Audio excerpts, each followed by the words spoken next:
Hello friends, very good morning to all of you. I am your friend Nipun. So today we are going to learn options. Option trading की video में आप सबका स्वागत है. So without wasting any time, let's start the video.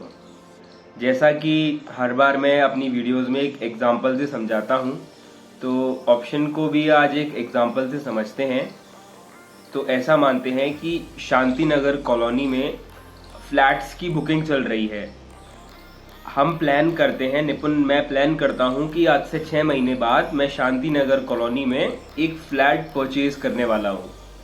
अभी फिलहाल flat की जो मार्केट वैल्यू है वो है 10 लाख रुपीस, और as expected the market structure और वहाँ पे और लोग भी हमको दिख रहा है कि हाँ वहाँ लोग फ्लैट बाय कर सकते हैं.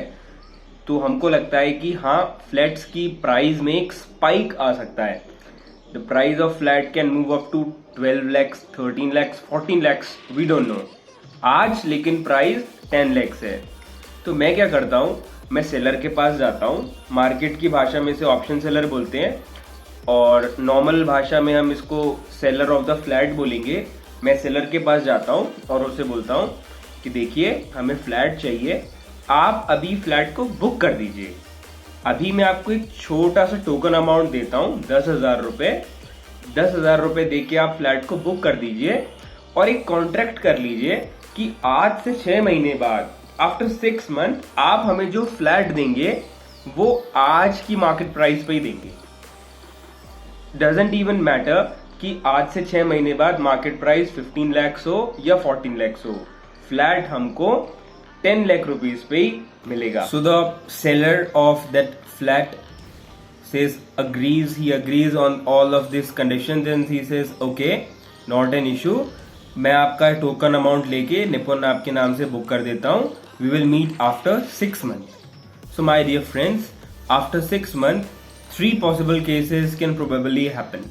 The first case is as expected. हमने जो सोचा था कि आज से 6 महीने बाद प्राइजेस में एक स्पाइक आ सकता है, तो फ्लैट्स की कीमत पहुंच गई 15 लाख 16 लाख.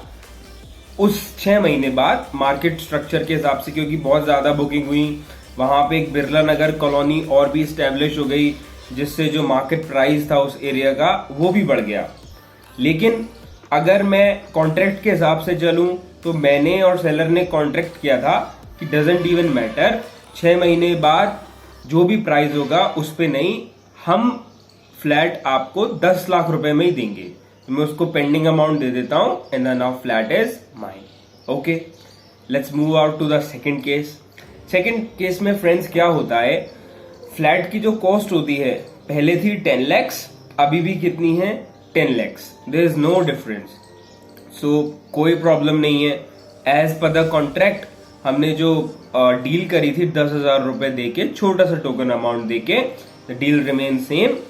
6 महीने बाद वही प्राइस है, मैं फ्लैट 6 महीने बाद फ्लैट को परचेज कर लेता हूँ. And now let's move to the most important case, that's the third case. Third case में फ्रेंड्स क्या होता है, हमको पता चलता है कि जो शांति नगर कॉलोनी है उसके पास में तो एक हेजार्डियस मिल खुलने वाली है. उस वजह से पूरे रीजन में बहुत सारा पोल्यूशन का लेवल बढ़ने वाला है, एयर क्वालिटी उस रीजन की गिरने वाली है, और वहाँ की जो लोगों ने ऑलरेडी बुकिंग कराई है वो लोग भी अपनी बुकिंग कैंसिल करा रहे हैं. बिरला नगर कॉलोनी नई बन रही है और ऑलरेडी जिन लोगों के घर हैं वो लोग तो उस जगह को खाली करके जा रहे हैं. अब इससे क्या होगा 6 महीने बाद? ऑफकोर्स जो 10 लाख का फ्लैट था अब उसकी प्राइस सिर्फ 5 या 6 लाख रुपए ले गई है. People are not ready to buy at any cost. People are heavily selling and cancelling their bookings. So मैंने और सेलर ने क्या कॉन्ट्रैक्ट किया था कि हम आज से 6 महीने बाद उस डील को 10 लाख में क्लोज करेंगे. लेकिन अभी मार्केट प्राइस क्या है फ्लैट का? 5 लाख रुपीज या 6 lakh rupees.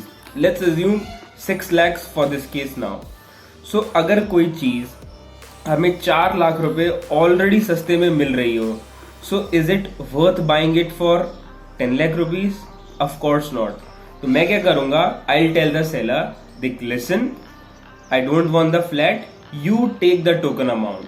The token amount in options term is called the premium. Please remember these words.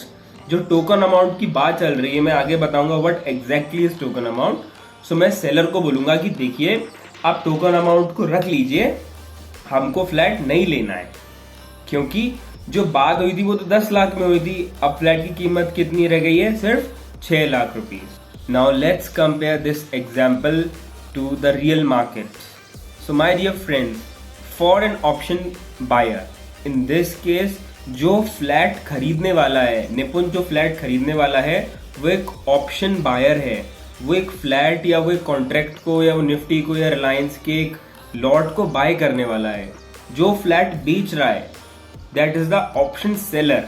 Okay, so जो ऑप्शन बायर है, लाइक निपुण ऑप्शन बायर है, उसके पास ये चॉइस है, he has an option to execute that contract on the date of expiry. आज से 6 महीने बाद जब एक्सपायरी होगी तो उसके पास एक ऑप्शन है कि उसको फ्लैट खरीदना है या नहीं खरीदना। जैसे कि अगर मैंने निफ्टी का कोई कॉल बाय किया, कॉल तब बाय करते हैं जब हमारा व्यू होता है बुलिश, पुट तब बाय करते हैं जब हमारा व्यू होता है बियरिश। मेरे को लगता है निफ्टी ऊपर जाएगा, जितना मैंने सोचा था उससे निफ्टी बहुत ज्यादा ऊपर चला गया। मैंने सोचा था निफ्टी 500 पॉइंट्स जाएगा, लेकिन निफ्टी चला गया 1500 पॉइंट ऊपर। तो इस केस में दिख ही रहा है बहुत ज्यादा अनएक्सपेक्टेड प्रॉफिट है, बहुत ज्यादा प्रॉफिट है।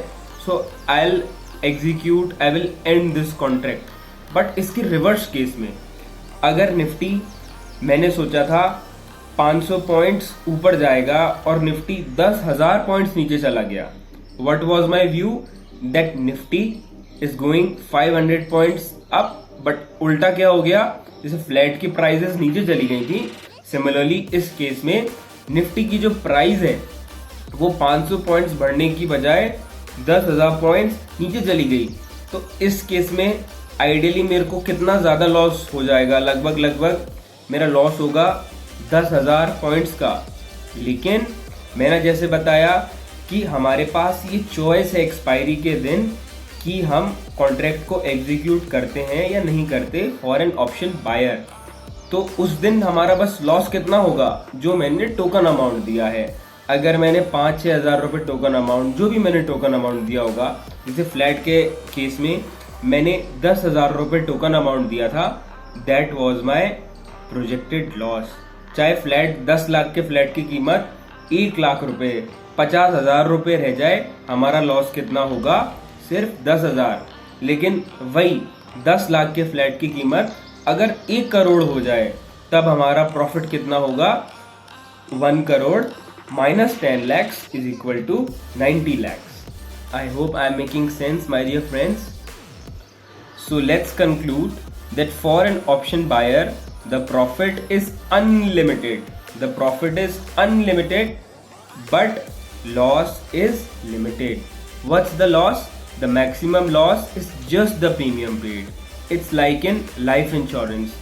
अगर मैं एक लाइफ इंश्योरेंस करवाता हूँ, कार का करवा लेता हूँ, सपोज हेल्थ इंश्योरेंस, या फिर हेल्थ इंश्योरेंस करवाता हूँ, लाइफ इंश्योरेंस को रहने देते हैं, हेल्थ इंश्योरेंस के एग्जांपल से समझते हैं। अगर मैं 30 लैक्स का हेल्थ इंश्योरेंस कराता हूँ और आई टेक द क्लेम, सो उस केस में अगर मैं क्लेम लेता हूँ तो मेरे को मैक्सिमम पैसा कितना मिल जाएगा, 30 लैक्स। लेकिन अगर मैं क्लेम नहीं लेता तो मैंने 10-15 हज़ार जो प्रीमियम लिया था, that premium is going to vanish and that is my projected loss. So let's say that for an option buyer, the profit is unlimited and the loss is limited. It's just the premium.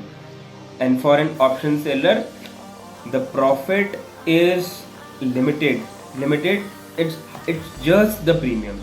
For an option seller, the profit, जो उसका profit है वो premium जो हम दे रहे हैं, जो buyer दे रहा है वही उसका प्रॉफिट है, लेकिन लॉस अनलिमिटेड है।